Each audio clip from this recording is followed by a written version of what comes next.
Welcome back to the Bravery Blueprint. As usual, I have my co-host Brian Ellis with us, and we are excited about today's show. On today's show, we have Chief Scott Hughes from Hamilton Township Police Department. He's been there going on 9 years. He's been in law enforcement since 1997. He's one of the most progressive, exciting chiefs out there, and I hope you've heard of him. If you haven't, we've got him here for you today. Chief Scott Hughes, how are you doing, sir? I'm doing great, Travis. Thanks for having me on.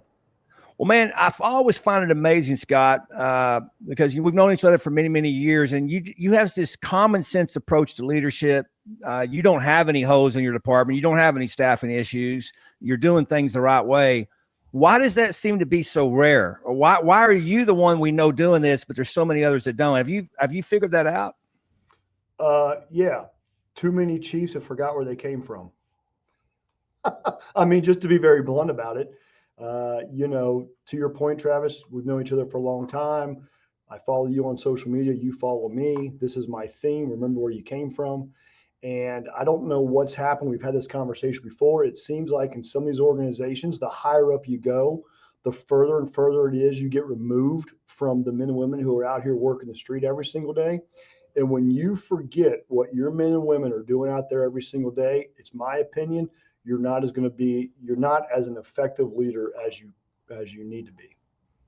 It does seem so basic, and I just honestly I don't understand it. I'm glad you said that. I agree with you. There's just something about it that happens in this profession when we do get away from those line level, because every one of those chiefs was line level at one point, and you have a lot of discussion with officers around the country. When you see this mass exodus of the profession, which isn't everywhere, it's not a crisis, it's a crisis of leadership. It's not a recruiting crisis. People with good leaders aren't having a recruiting crisis. Are they telling you that? Is that the reason their morale is down? What are you hearing across the country? Because I know you travel a lot, you train a lot. What are you hearing? I'm hearing that they're leaving. Yeah, they're not leaving because of beards and tattoos and outer vest carriers. They're leaving because of a lack of supervision, a lack of support. And sometimes it's not even the chief. It's the first line supervisors who these men and women are dealing with on a daily basis, who also don't know how to lead. And part of it's probably because they haven't been taught how to lead, because the people above them are ineffective. I'll share this with you. So I have one opening right now, and I made a social media post. You can find it if you look for it. That I basically said, I'm looking for a police officer who wants to come in and basically put an honest day's work for an honest day's pay. I'm going to let you work out on duty. I'm going to give you every other weekend off. I'm going to give you access to a physical therapist on site every week to take care of you. And I worded this. I just laid it out there. We didn't talk pay. We didn't talk benefits. We didn't talk beards, tattoos, outer vest carriers. And I had more people reach out to me, current and retired. I had one guy send me a message. I've been retired for 14 years, but you're the kind of chief based on this post that makes me want to get back in law enforcement. And that's what I'm hearing around the country is they just want to work for someone who knows they care about them. I told them in the post, I said, you'll work with me, who I care about you. You're going to work with my command staff, who's going to care about you, as long as you don't do anything stupid, right? And then I also put in the post, this was the best part. I put in the post, I'm not interested in lazy or toxic cops. I just want people to want to come in here and put bad guys in jail. Quote in the post. And yeah, I think I mentioned on the post you'll have that spot filled in a week. I bet you've had more than a few interest already. We absolutely have. I wish I was hiring more than one, because I might be able to fill about 5 or 6 spots if I had them available right now. But yeah, that's all people want. They just want to know you care about them. That's what they want to know. They just want to know that if they come out here and they're involved in use of force, or someone calls and complains about them, that you're not going to drag them over the coals, right? We deal with people. We deal with people who are oftentimes in their worst state of mind, that they're calling you because they're in a crisis. And we're human too, and we're allowed to have emotions. We're allowed to not always make the right decision every time. They just want to know that it's going to be okay, right? I always say, you've heard this 1,000 times, do what's good, not bad, do what's right, not wrong. Everything else will work itself out. Law enforcement leaders need to take a deep breath and realize they're leading cops. They're not managing widget makers. Just remember the basics, the fundamentals. Take care of your people. Chief, I'm glad you said that, because reality, I think we all know it is perfect perfection is an illusion. It doesn't exist, not in the human experience. And when we deal with people at their saddest, maddest, baddest, that's our job. Nobody's calling the cops to come to bar mitzvahs and wedding receptions and their, kids' 15th or 16th, sweet 16th birthday. They're calling when they need at their worst moments. And cops can get hijacked too. Their emotional regulation is not always where it's at, but generally speaking, though, it's a law of reciprocity of, if I'm being treated fair in my organization, then I'm typically going to treat my community fair. And somewhere along the line, that kind of all got washed out. And early in my career, there was plenty of times I went in the captain's office. The captain would tear his glasses off, chew me out because my heart was in the right place. I was just young and sponges behind my ears and did something stupid. Get chewed out and then get put back out there to go do what needed to be done because it was all in with the purpose of doing something good for the community. And now we're so wrapped around the axles around accountability and transparency that we forgot what these words even mean. I left when I left the profession, I mean, we had at any given time in the last 2 years, about 10% of our operations staff on admin leave. That's nuts. You can't have a fear-based culture because if people don't feel safe, they're going to play it safe. And law enforcement has no room for cops sitting on their butts. They just can't. Time, people, and money are our biggest challenges all the time. So it's encouraging being on these podcasts and seeing forward-thinking leaders that understand that and don't forget where they came from and know that, hey, look, as long as our values are where they need to be, our choices are clear. Yeah. I can train a kangaroo to take a report, right? I can't train proactive policing to everybody, right? Like what I'm trying to say is I want guys and gals out here. I want them stopping cars. I want them looking for suspicious people. I want them proactively going after the criminal element. Again, I can train a kangaroo to take a report. I'm not worried about that part. I need you out here working, right? But they're not going to work if they don't feel that they can do it safely. I'm not talking vest and equipment. I'm talking administratively. If they're afraid of going out here and kicking something up and having to use force or getting in a pursuit and crashing a car, if they're so afraid of that side of the house, then they're not going to go out and look for bad guys, right? If they're not looking for bad guys, then to your point, Brian, what are they doing? Sitting in a parking lot, watching Netflix, doored up with somebody else. And I'll bet you in those agencies where they're doing that, where they're doored up, they're complaining about everybody who's not there at the time. I would bet crime rate in those towns are interesting to look at. Well, crime rate's one of the problems. The other problem is that they're killing themselves. I mean, inside Right. your own body, that cynicism is a poison to yourself. And cops have the worst cardiac profile of any profession studied. There's no surprise to me in regards to why police officers die 10 years earlier than the general population. It's cumulative stress and trauma. Right. And most of that trauma and stress is organizationally developed. It's not the media. It's not, stuff some of the most socioeconomic deprived neighborhoods that I ever worked in, they loved seeing my patrol car. They would never come out and say it, because they got to live there 24/7 and I can't protect them 24/7, but they love you. And they need you the most, and they need you to be doing those hard knock things, proactivity, right? And when we push this accountability thing so far to the point where cops are like, I'm not going to be proactive. I'm just going to answer the calls that are sent to me. The community suffers, and it's sad. And so hats off to you to really set the tone to let, people do what, again, 50% of the job is the stuff that you're doing or you should be doing when there are no calls for service. Yeah, I told you about that post I made, and I told them that you're going to have every other weekend off, which is pretty common now on 12-hour schedules. You're going to be allowed to work out on duty, and I got a physical therapist here weekly to take care of you. As I travel the country and I talk about how many of you can work out on duty, Brian, this fits in your heart attack comment. I say, how many of you are allowed to work out on duty? Very few hands go up. And if they do go up, then I ask them, well, how long? And there's always restrictions that are built into when you can work out. And I had the same thing here, right? I mean, I'm not going to have you working out on Friday night between, 6 p.m. and 2 a.m. or whatever the busy calls are. That part I understand.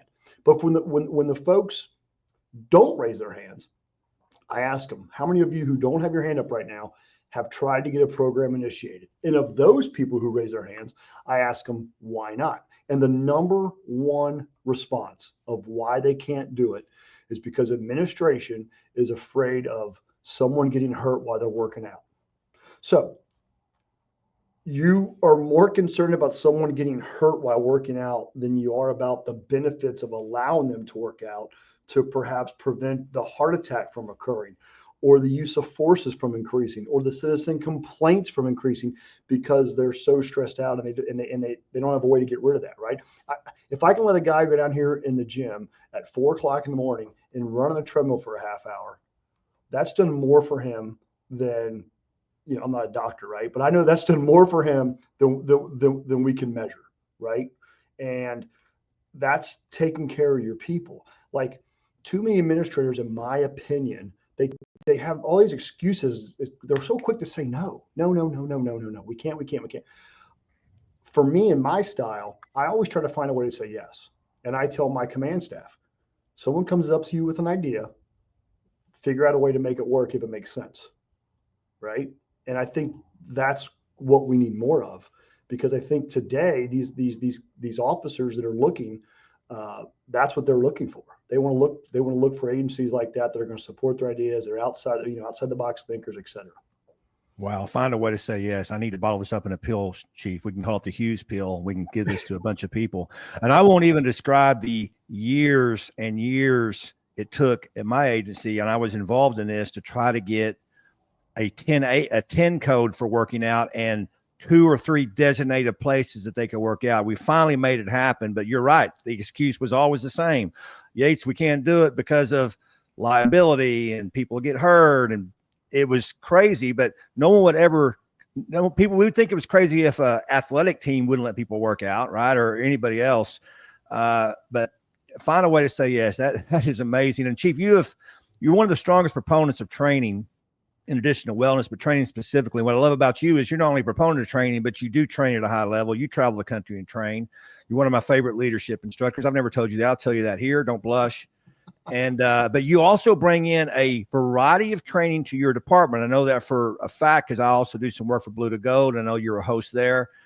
But I love the idea of that because you're giving your officers variety, right? You're not putting them in a box and they're only going to take the training that you say. You're giving them a lot of options. Kind of talk to us about your thinking behind that. Sure. Well, I know that as an agency, we do a lot of internal training with our instructors in-house. I also know that that's the same voice all the time, right? And sometimes the best ideas are going to come from the outside. I've taught at agencies before where I'll hear them say, hey, this is the first time we've brought an outside instructor in the 10 years I've been here. And I'll say, well, why? And they'll say, well, because, our bosses think we got the best people here and it doesn't matter what people do in other places. We want to know what's going on here. And obviously I don't buy into that. Right. But for me, one of the categories or one of the bullet points on our our hiring flyer, it'll say unlimited training opportunities. Now, there's an asterisk there, right? Like, I'm not going to send you to Hawaii because you want to take a DUI enforcement class. But my point is, if you come to me and you say, hey, this training is going to benefit me because blah, blah, blah, blah, blah. It's my job as a chief to make you better. And if you come to me and you can say to me, hey, this is chief, this is how I think this is going to make me better. Why would I not take advantage of that, right? Like, saying no, now, budget, schedule, like cost of the class, those things, right? We got a common sense here. But if it's doable, why would I penalize the person and say no if I can find a way to say yes, right? So staff knows, like, hey, there's a class that I want to take, and it makes sense. They submit it, we look at it, and we send them, right? I mean, we know, you all know, your listeners know that if your people feel like you care about them, they're going to produce at a higher rate. Part of you caring about them is investing in their training. I invest in their training. It's going to make them better. It's going to make them better at people. It's going to make them better employees. It's going to make them better on the streets. Um, I don't want to go off on this tangent, but there's unfortunately, in my opinion, there's a lot of administrators who don't want to spend the money.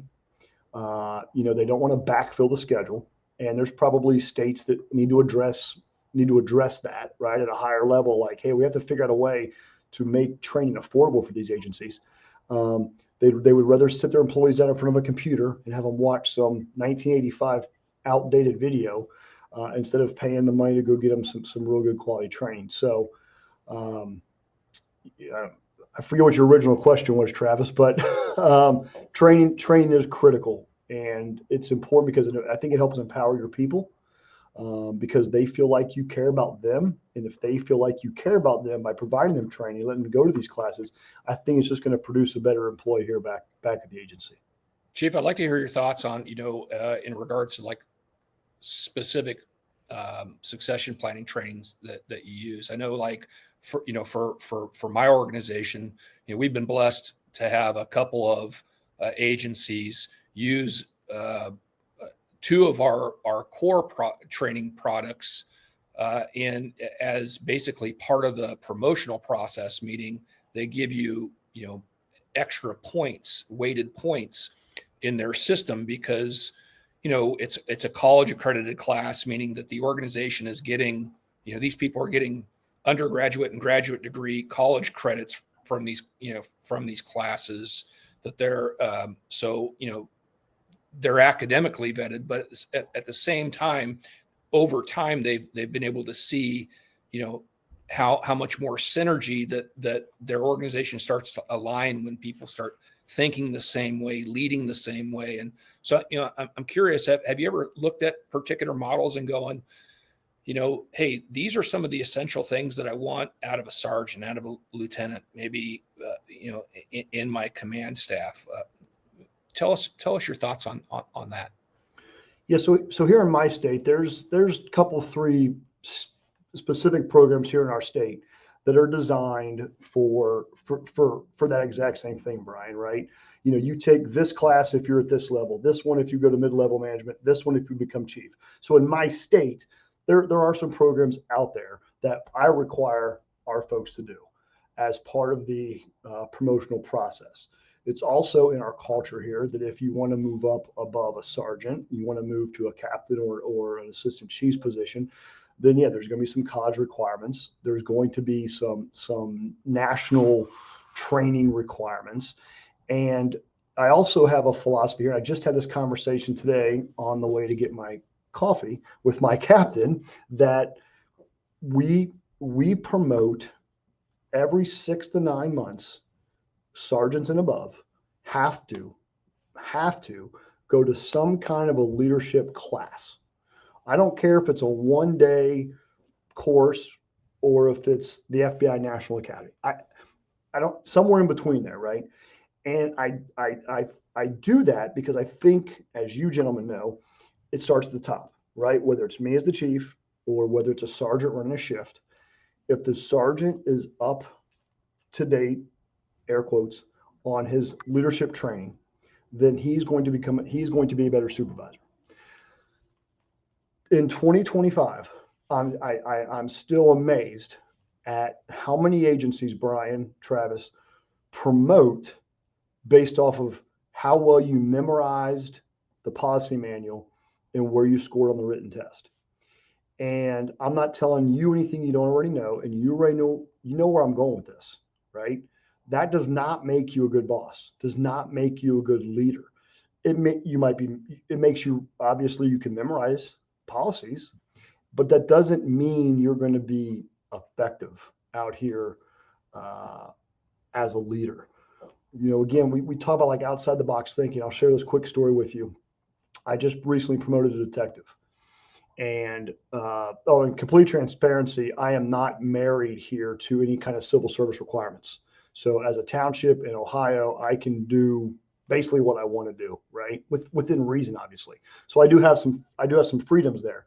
And I think that is probably one issue affecting a lot of agencies right there, is maybe some antiquated policies or procedures that are holding things up. But that's a different podcast, I guess. But so we're promoting a detective.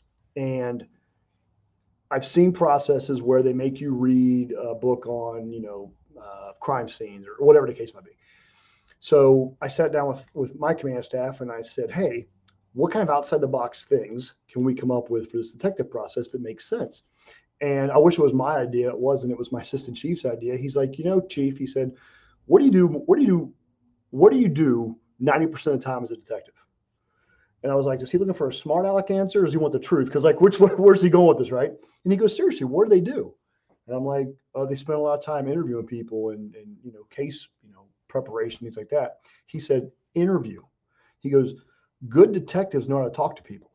I said, yeah, you're right. He said, why don't we do this? Why don't we make them read a book on interview and interrogation? Have an outside entity come in, and for us, we used our state agency. Have a couple guys come in and act as role players. One guy play a suspect, one guy play, and one guy be like an observer, and have them role play a scenario where the detective has to try to get a confession out of this suspect. And when the process was done, the candidates who put in for that, we asked them, what did you think of the process? The ones who didn't get it, what did you think of the process? Every one of them. It was fair. It was realistic. It made sense. And I think that's where we have to go across the whole gamut, right? Whether you're going to put in for sergeant, you want to be a traffic cop, you want to be a K-9, like get away from the memorizing policies. And, I got my phone right here. I can look up a policy on an app, right? If I need to know the policy, it's at my fingertips. Let's start putting folks in position or preparing folks for these positions by making them go through something that's realistic. So. No, I think you're absolutely right there, Chief. And I think I know the answer to this, but I'm a big believer in empowering officers. I'm a big believer that rank really is overrated. I think you just sort of described some of that. What's your thoughts on that? Like, do you have if you need issues fixed or corrected or solutions, do you automatically just go to the rank, or does it not matter to you? Like, or do you break those barriers down and look for talent versus rank? What's your thoughts on that?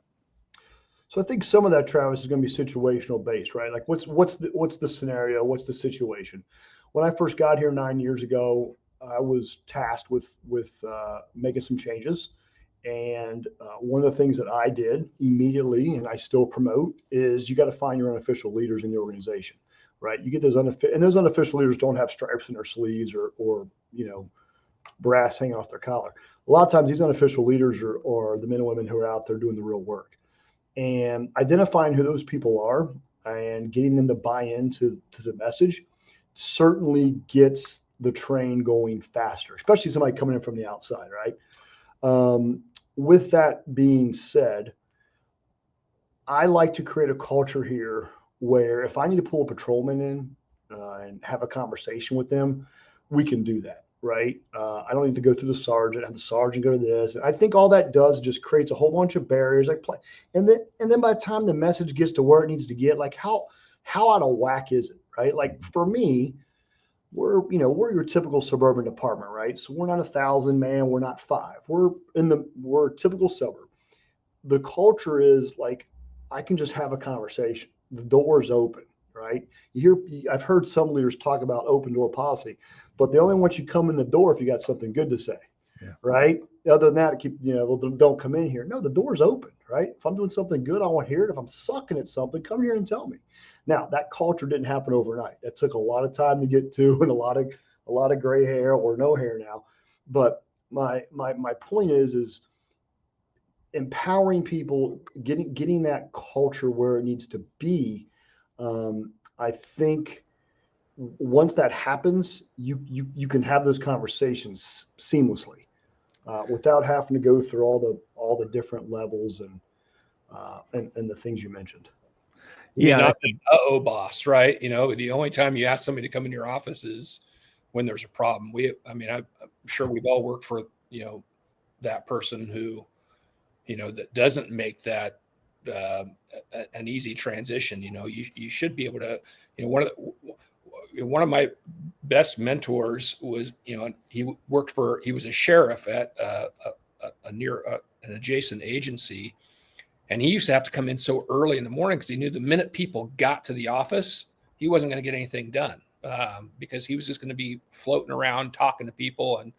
And so I love this whole, manage by walking around philosophy that's been around for decades. Yep. Yet it seems like a lot of people in recent times have forgotten the concept. And we're going to take that upstairs and we're going to discuss it. Or, we need to talk about this, and like they're guarding Colonel Sanders' recipe, it's like, the other thing, and I have no data to back this other than I've just been a cop for a long time. I travel the country about once or twice a month. People forgot how to talk to people. Like people are just all levels, like just have a conversation, right? I mean, I always joke, you ever been written up through a text or suspended through an email? Like just have a conversation. I was thinking this morning, eating breakfast, the crazy things you think about. Have the next time you go out and you talk to people, just random people, watch how hard it is for people to have eye contact, right? Just pay attention to that. Like I'm consciously right now looking at the camera so that you see me, right? I'm not looking at the screen, but people struggle with just having a conversation. They just, I know if I'd never worked for this person, but I've heard these stories where you would walk by certain ranks. They wouldn't say hi, good morning, kiss my butt, nothing. They just ignore you. And I'm thinking, these are the most important people in your organization. You can't even say hi to them.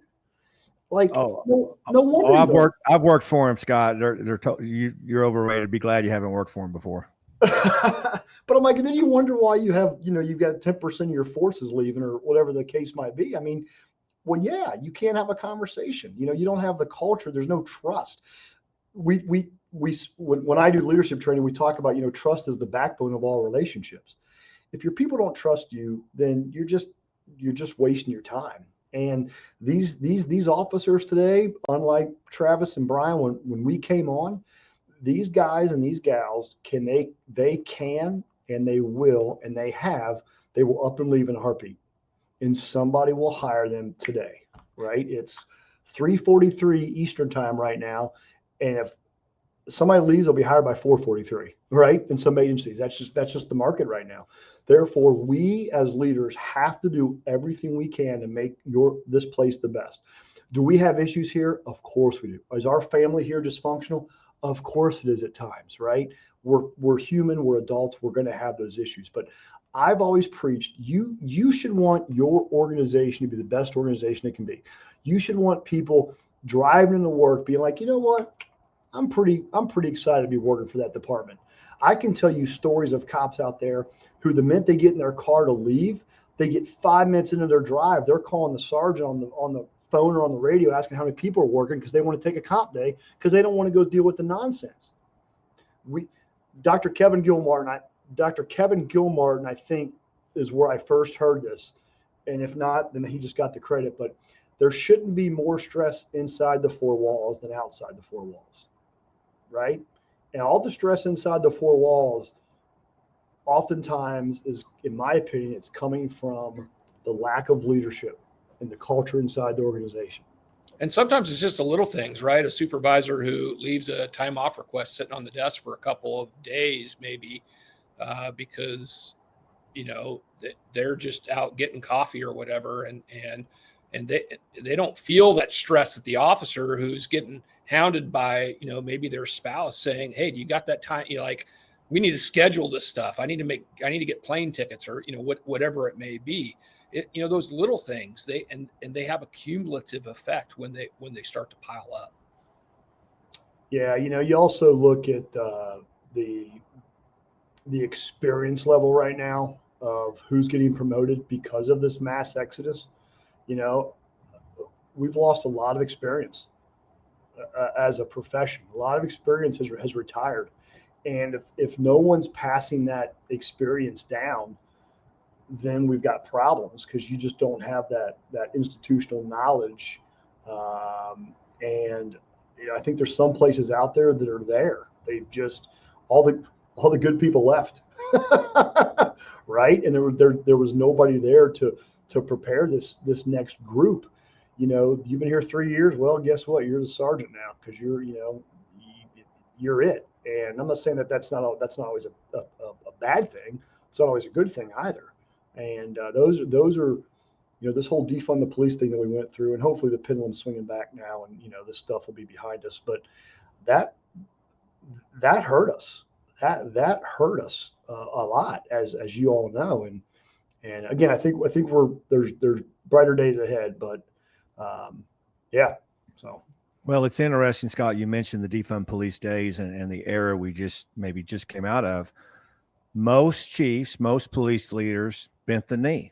They went with the popular flow. They went with the flow of politics. You were one of the few, and I can probably name them on one hand of the people I know that did this, that never bent the knee. You never changed because you're a principle-based leader.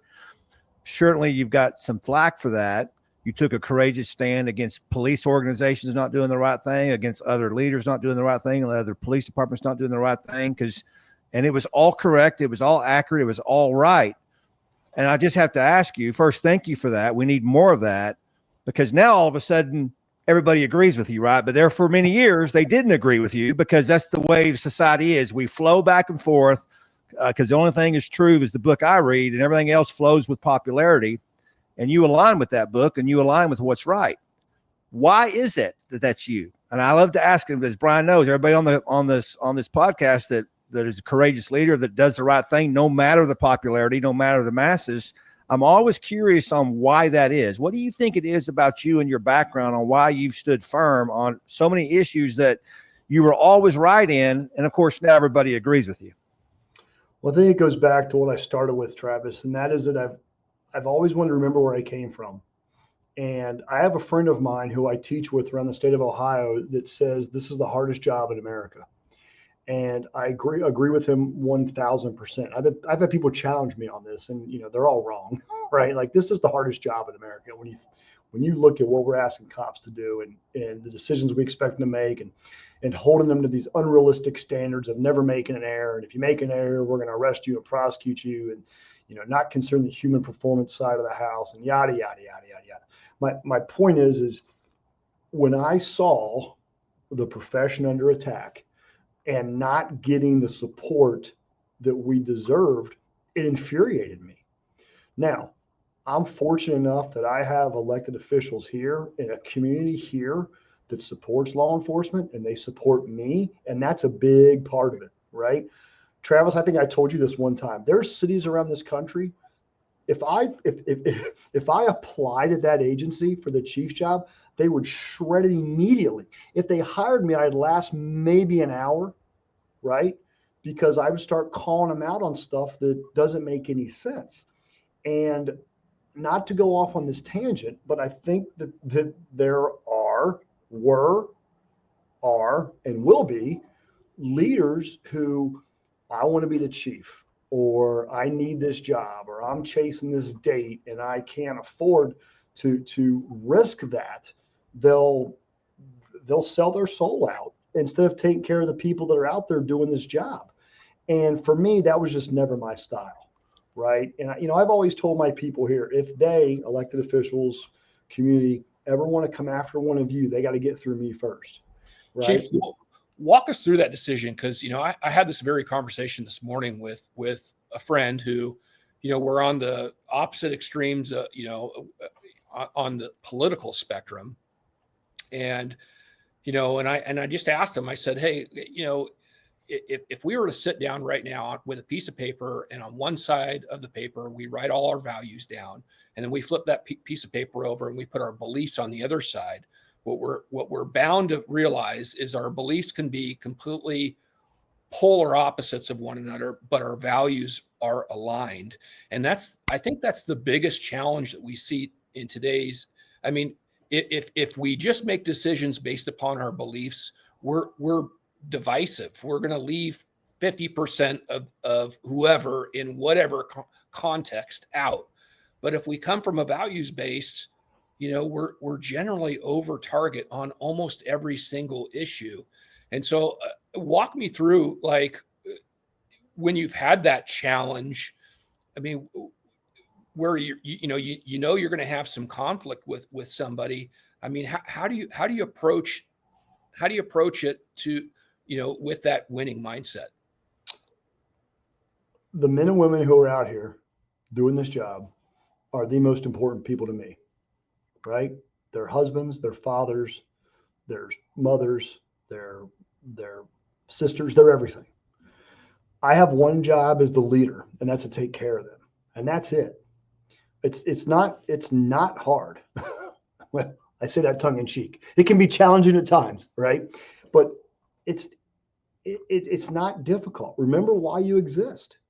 You exist to take care of them. And if someone suggests that you should be doing X, Y, and Z because it's the political thing to do, but it goes against what the hell we're supposed to be doing in law enforcement, well, then that's a problem. And I'm not doing that. If you want me to do X, Y, and Z, and it goes against what we're supposed to be doing, then I ain't your guy. Okay? I'm not your guy. And if you want to come after one of them for not doing X, Y, and Z, then you got to get through me first. They're not getting fired. They're not getting disciplined. You got to go through me. I'm the main guy, right? Shoulders are broad. I can handle it.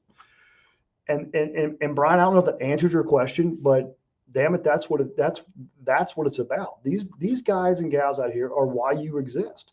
There are times where, I like to do ride-alongs with them. I like to come out. Over the last several years, because of my own family issues and commitments, I haven't been able to get out here as much and ride along with these guys as I want to. But they know that, look, I'm standing here, I'm in uniform, I'm ready to rock and roll if something happens. Those little things like that, man, people love it. They just want to know you care about them. And it's not hard. It's just not hard. But folks, administration, some places, they I don't know why it doesn't click. I mean, Travis, you said an hour, 38 minutes ago that these chiefs were cops at some point, right? Like, we don't hire people from the banking industry and make them police chiefs. Like, they were all cops. So, like, it's not hard. You're making it more difficult than it has to be. If the political pressure for you to do what you need to do is too much, then get out.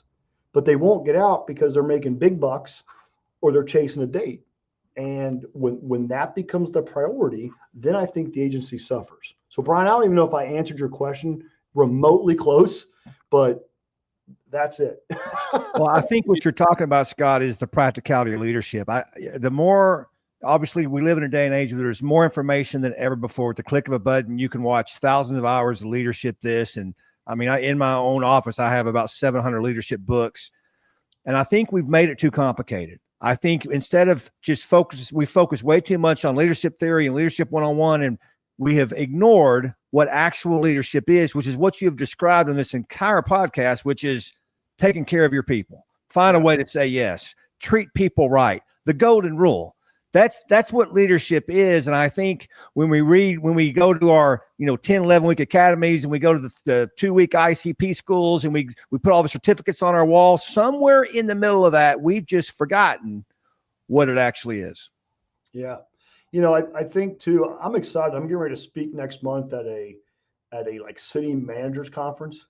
And I'm excited about that because I think at the chief level, I think the city managers need to understand some of what you're doing.